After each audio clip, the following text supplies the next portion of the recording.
Welcome to the Big Book Roundtable in the RICO 12 family of recovery resources targeted at people from all backgrounds, faiths, and places dealing with addictions of all varieties.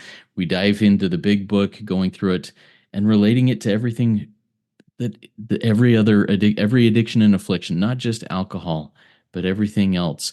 I'm grateful to be joined here around this virtual roundtable by David G. and Nikki M. The three of us are striving to live the miracle of recovery one day at a time, and I'm grateful for that. Let's take just a minute, introduce ourselves. First, I'll start off. I'm Justin B. I am a son of an all-powerful, all-loving God and a multidisciplinary addict.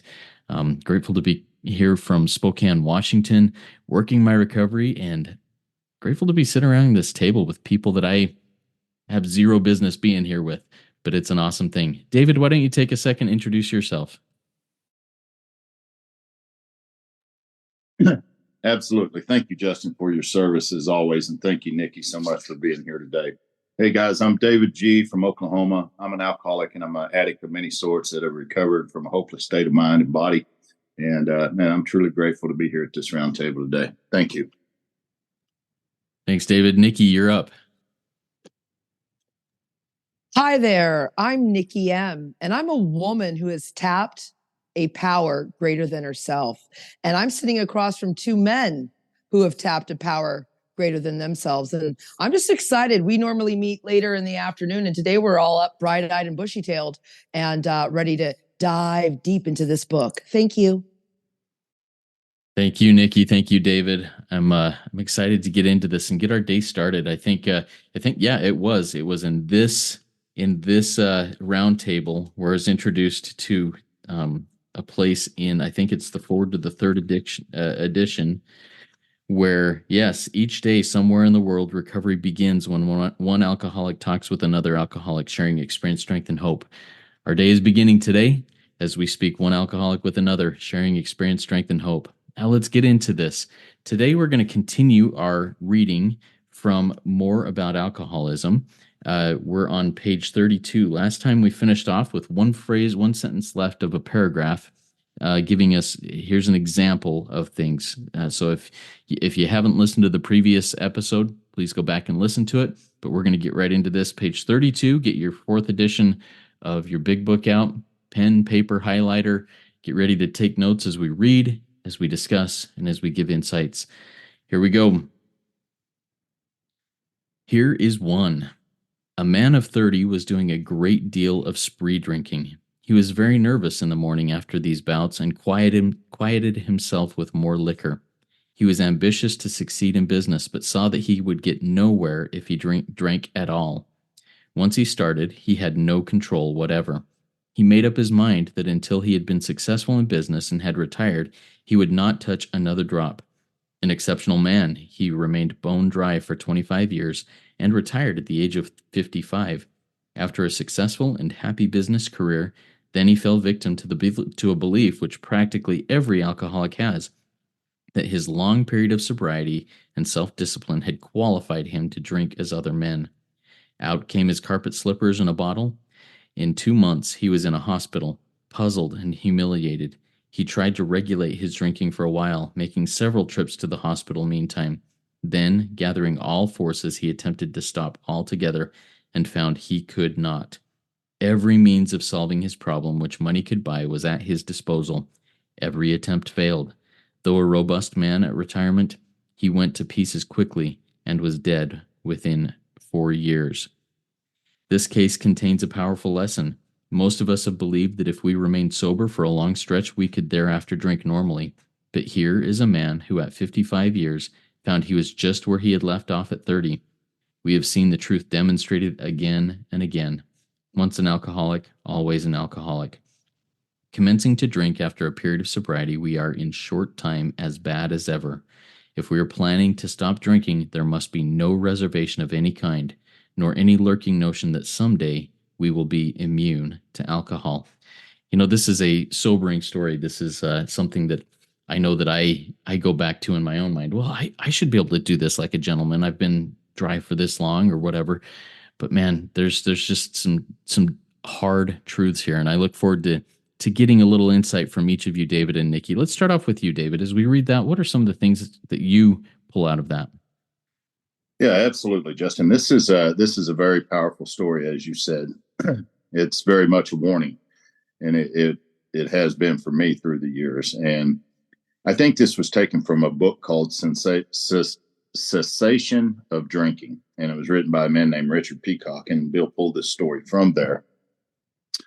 And for me, I've said in a lot of meetings where this is read, and people, they really go into their drunk-a-log and how, if they ever drink again, they're going to die and all this. And that's true, most likely at some point. But there's a deeper message for me here. And you guys hear me talk about it just about every week. And if you're in meetings with me, you hear me talk about this all the time. And where Justin started, said a man of 30 was doing a great deal of spree drinking. He was very nervous in the morning. And that's the key, nervousness brings on relapse. So I want to look at that. Quiet himself with more liquor. He was ambitious to succeed. So we see that ambition plays a part in self-will helping me to get sober. It just won't keep me sober the way it did here.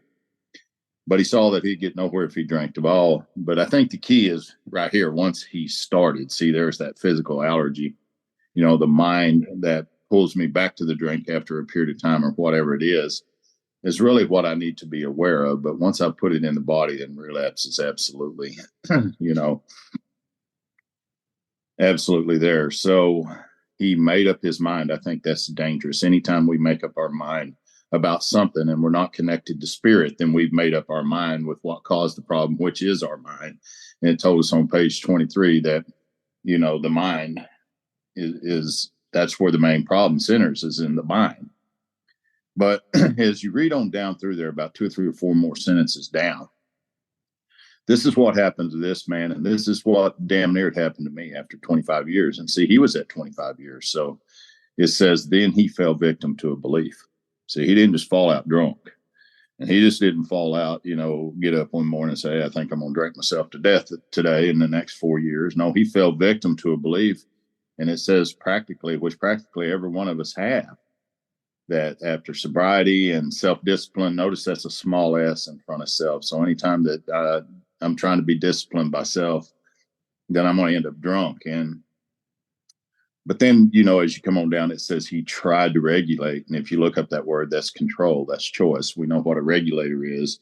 I catch a lot of great big catfish out here in Oklahoma, and we skin them up and clean them up really, really good and cook them. And I have this big cooker, and it's got a regulator on it, so I can regulate. I can determine the heat, so I have control. And that's what it is here. If I believe that I have control in any way, now that I'm not drinking, but I can justify a resentment for a little while. I can hang on to a fear. I can watch a movie that has something in it I shouldn't be watching, and that ain't no big deal. But later on, it sets up images in my mind. Then I'm trying to regulate, and that's not good for me. But you will never really hear me say too often that there's things in the book that I don't believe, but there is one, and it's there on 33. And, Justin read this. It says, this case contains a powerful lesson. Most of us have believed. There's the key word, believed. See, that's what's kicking my tail here. That's what's killing me. And that's what's going to kill this man. He died from a belief that he took action on that was based on self and created a reality that cost him his life. And that's what most of us do until we find a solution, He says if we remain sober a long stretch, he could thereafter drink normally. But here's a man at 55 who was just where he left off at 30. And see, I don't believe that. Because if you read the prior page on page 32, he had the ability to stop for 25 years. He wanted to be ambitious in business. He wanted to succeed, so he stopped. He didn't have that choice over here. He tried to dissolve every means of solving his problem, which money could buy, was at his disposal. That doesn't sound to me like he was right where he left off when he was at 30. So I don't agree with that in the book. It doesn't really matter. But I'm just saying, if I get to believing, and I used to say that, hey man, you'll be right where you was when you left off all those years ago. I don't believe that anymore. I've had some relapses in the sexual area, and I can tell you the last one that I had, I told myself, this is going to be different this time. I'll come home, I'll suffer a little guilt, I'll get back into the program and the fellowship. Here I am saying all this shit that's going to happen to me and how I'm going to control it. And I really believe that. I took a beating for months and months and months and months in my mind. I just could not seem to get over the other side of it until eventually I came back through the work and found freedom one more time. So, and I think at the end, what you read there, if we're planning to stop drinking or whatever it may be, and there should be a question mark there, I need to really stop and ask myself that question. I'm really planning to stop, or I just want to dry up a little bit. There must be no reservation of any kind, nor lurking notion. And that working means waiting in ambush. And then notion, that's the concept, or it's a belief. So you see it keeps coming back to that over and over. And so being immune from alcohol, that word means protected. And so if I really believe that I'm protected from alcohol now, then I'm not only going to set myself up for relapse, I'm going to get beat down by the belief, just like this man did. Hopefully not to that extent ever. One day at a time, I'm sure that I can recover with God's grace. I have so far. So thanks, Justin, for asking me. Yeah, thank you, David, for walking through that. There's a couple things there that I'm going to be asking you about here in a few minutes. But first, I want to hear from Nikki. Nikki, talk to us some of the things that that jump out at you as you read through this. Well, number one, I'm just so grateful again to be at this table because I know, Justin, you and I learned so much from the name of this guy. Who is he? Well, David knows. He's like a walking information package here with the Big Book, and I'm so grateful for that. So, I want to tell our readers here, this is an exact instruction book. And not only is it an instruction book on how to live life, it comes with warnings. So this story is a warning. So I always tell my sponsees and myself, are you going to accept the dictates of everything in this book? Now, you don't have to agree with it, as David said, but are you, for the most part, going to believe what this book says? Because you have to believe these warnings, these instructions, and the promises. So as I read through here, in the morning, that's when I'm always shaky, in the morning. And I realized too, that's when I used to suffer a lot because I'm a hardcore love addict, and waking up in an empty bed, a lot mornings, this is, that gets right into dirty diaper, pour me. And it wasn't so much pour me another drink, because that's like, I'm a take it or leave it drinker. I'm a type 1.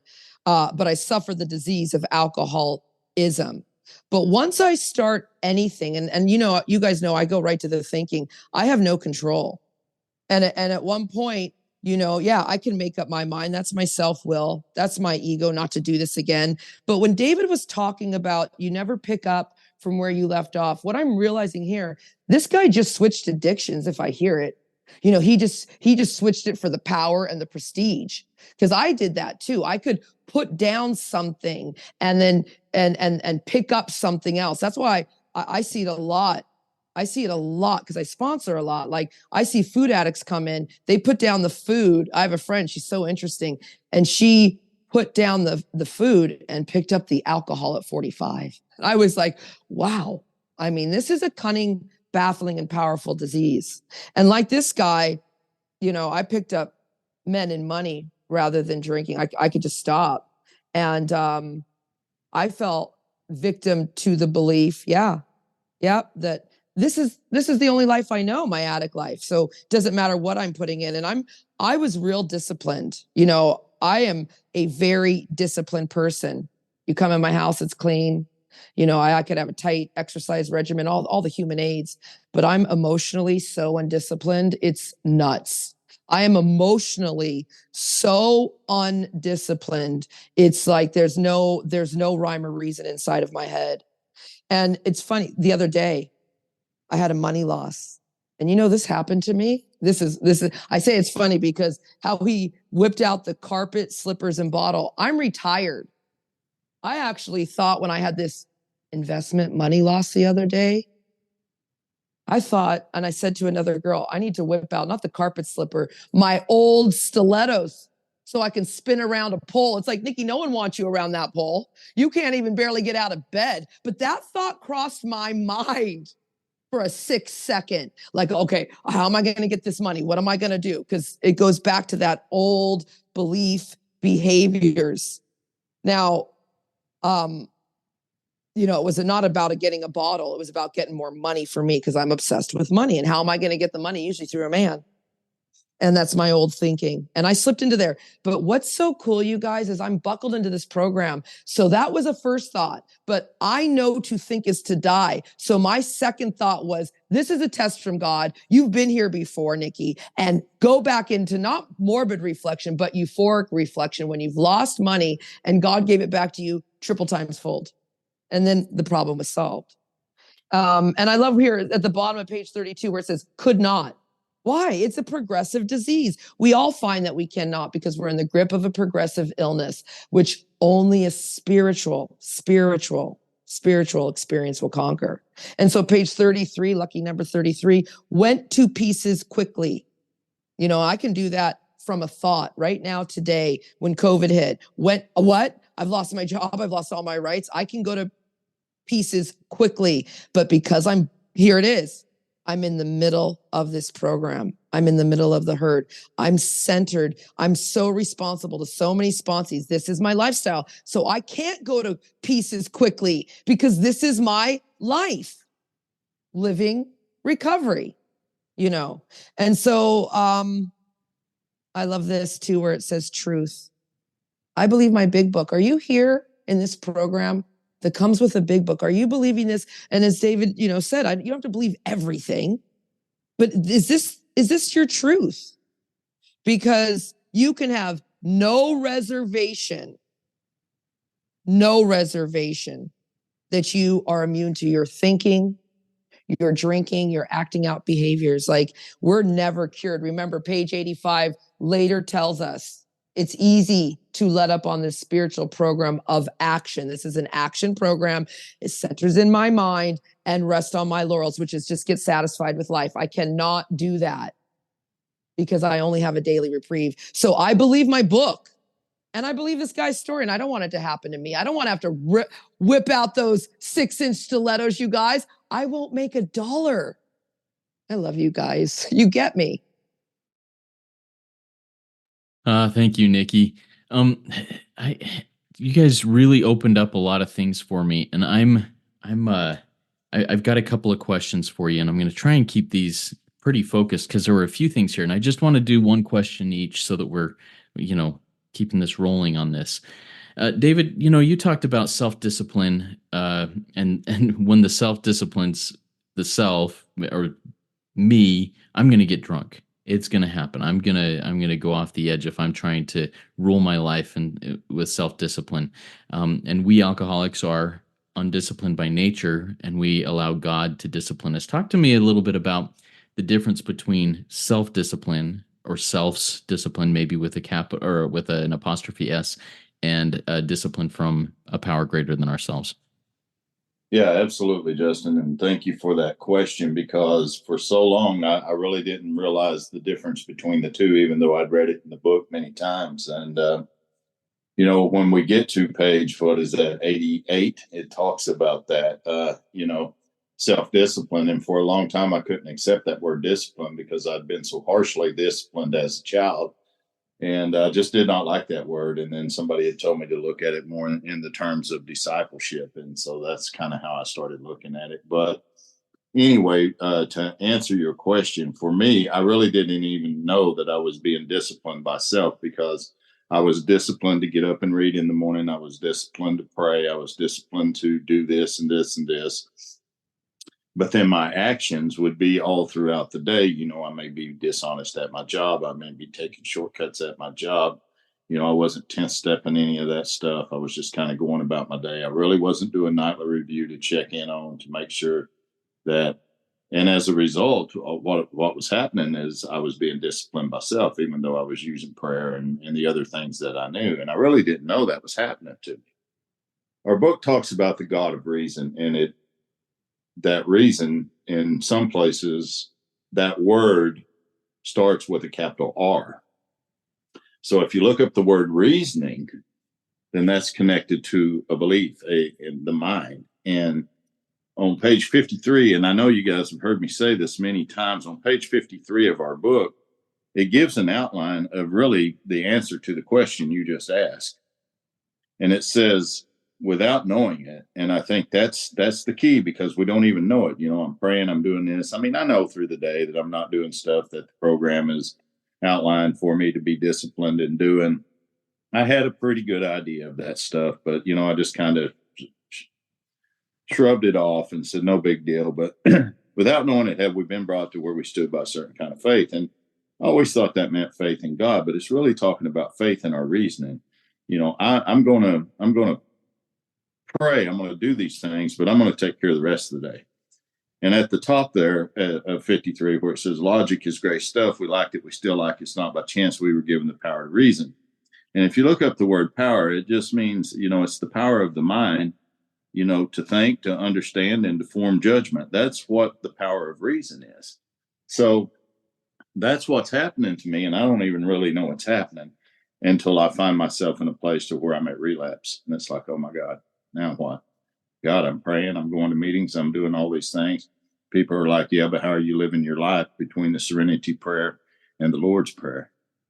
It's like, oh shit, I'm doing things I shouldn't be doing. I'm being very dishonest. Who are you being accountable to for that? Nobody. So see, self was disciplining me the whole time. Now, after this last beatdown relapse, I come back and I'm like, okay, I'm willing to do what you tell me to do. Well, I want step 10s every day. I want a nightly review every night. I want to go through this book. I want you to look up every word that you don't know. And all of a sudden, I'm willing. Now I'm willing to be disciplined by God. So that's kind of my answer to that question, Justin. Thank you. Yeah, thank you for walking through that. I think so. I'm working with you a lot, and I'm working with one of your people, Dennis T, a lot right now, and trying to understand this self and self apostrophe S, and it's starting. I still feel like I'm grabbing at something ethereal, but it's starting to make sense, and I'm really appreciating you walk through this to help me understand that, and hopefully others out there starting to grasp this concept, because there's something there. There's something there. All right, Nikki, a question I have for you is you talked about addiction swapping, and we've addressed this a few times in here, but I think it's important to hit on that. This man, he did a lot of spree drinking, and he suddenly went, you know what, I'm going to stop until I retire so that I can be successful in business. And then he went in and became a workaholic, or seeking the glory and the power, prestige, whatever for that. Talk to us a little bit about that concept of, well, basically the problem isn't the alcohol, the problem isn't the work, the problem isn't the lust or the sex or the love. Talk to us a little bit about that. Okay, well, that's a great question, and I'm really aware of this addiction swapping. Number one, because I have a powerhouse sponsor who is all addictions. I mean, that's what he said from the beginning. I'm like, you're Cocaine Anonymous. I can't be in your program. He's like, Nikki, sit down and let's do this work. Yeah, you can. You're snorting men and money. So it's really through sponsorship and staying in the rooms that I have learned that this book is, of course, about the disease of alcoholism, but this book is about recapturing the ability to love again, to love yourself and to love others. David always says about it, like, after this, we're not going to talk much about alcohol. It's going to be all the mind. And that's what I'm realizing too. Like a lot of people, especially in, I come from all rooms, and in CA, in Cocaine Anonymous, it will be like, we only read the first 88 pages, but there's so much good stuff in To the Wives. And then they're like, well, that's to the wife. No, it's not. It's to the codependent. That's you, sir. That's cross out to wife and put to the codependent, or to all humans. This is how you show up for life. And so in swapping addictions, this book is all about your thinking. I mean, even where David just took us on page 53, it's like, it was natural. Let us think a little more. It's like, our reasoning, that's all about thinking on page 54. It's like, did we not have confidence in our ability to think? This is all about a mind thing. And it's interesting. You just said this, you said you're working with, Dennis T and David G about all the self stuff. I'm really working deep on what does this mind of mine do? see, this is really going to kind of go off track, and I'll just end it here, is that, again, I have been programmed. My mind since birth, Justin, has been programmed by my society, by school, by my culture. I mean, right down to even my skin color, you name it, I have been programmed. And we've tried reprogramming right down as I look at our native friend, David. I just watched something on how, assimilating natives into culture, all these things from past events. I can see experience, strength, and hope. We come into this room to be reprogrammed. It's all in my mind. So I've been going into a higher dimension with my mind, a God consciousness, and I'll dare say it, a Christ mind. I go deep with this stuff. It's so, page 275, limitless expansion. Limitless expansion. I mean, this, if we ever get a chance to break down some pages in the stories, it says AA is not a plan that can be finished and done with. It's a way of life, and the challenges contained in its principles is enough to keep any human being striving for as long as they live. All in my mind. All in my mind. God, I love this book. I'm so ready to learn more. Thank you.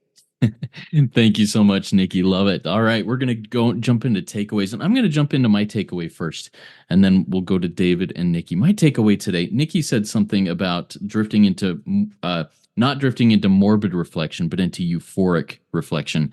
One of the things that I'm really diving in my own personal and spiritual life is the concept of remember.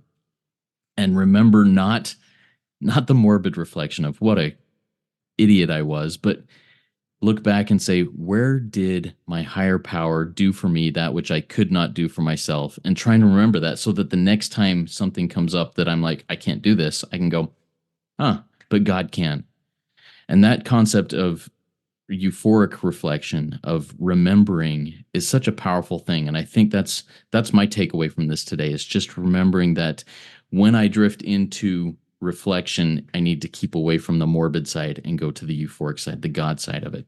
And that's my takeaway today. All right, David, what's your takeaway today? Yeah, that's a pretty powerful takeaway. And I really love it because, in the nightly review, one of the things that I always tell my guys when we start reading through that, it says that we constructively review our day. It doesn't say we destructively review the day. And my mind automatically seems to want to gravitate toward the destructive stuff that I feel I've done through the day. And that automatically puts me in morbid reflection. So I want to watch for that. And my takeaway today is really in the story, is that he fell victim to a belief. And I think if you're not practicing step 10 on a daily basis, there is a very good chance of falling victim to that belief again. One of the few times that the book's going to say we're the victim. But there it is. And we're not victim to all this other crap that I always thought we were. We're victim to the belief. And so I've got to remember that. I have to, because I fell victim to it before, and it's almost taken me out to where I couldn't come back. And so, God's grace is very, very good. And I just love it. So that story is so important to me, and that's going to be the first of 4 that we'll look at in this chapter, and I can see why it's first. So thank you so much, Justin. Thank you, David. And that constructively review, not destructively review, I think that's a powerful thing. This concept just keeps building on me, so I appreciate the additional insights. Nikki, what's a takeaway that you have? Well, that even though I identify as Nikki M, I'm also Richard Peacock. I am him. I'm in the morning, no control, could not. This is the truth. No immunity to my thinking, ever gain control again, ever. So Mrs. Peacock says, thank you very much. Awesome, guys. This was such a good conversation around this virtual roundtable, and I hope you out there in the listening audience are getting something valuable out of this, because it's well, if nothing else, I am, and this is really good. We are, if you out there are like, hey, I like what's going on here with you guys, please consider donating if that's something that your higher power is guiding you towards. You can do that by going to rico12.com/support. And if you want to check out what David and Nikki are doing, we've got some links in the show notes that you can go see some of their projects that they're working on. And If you want to get in contact with us, just contact us through rico12pod@gmail.com, and we're happy to answer questions or have things bounced off of us. All right, everybody, keep coming back. This way of life it works. It works when I work it, and work it. You are worth it.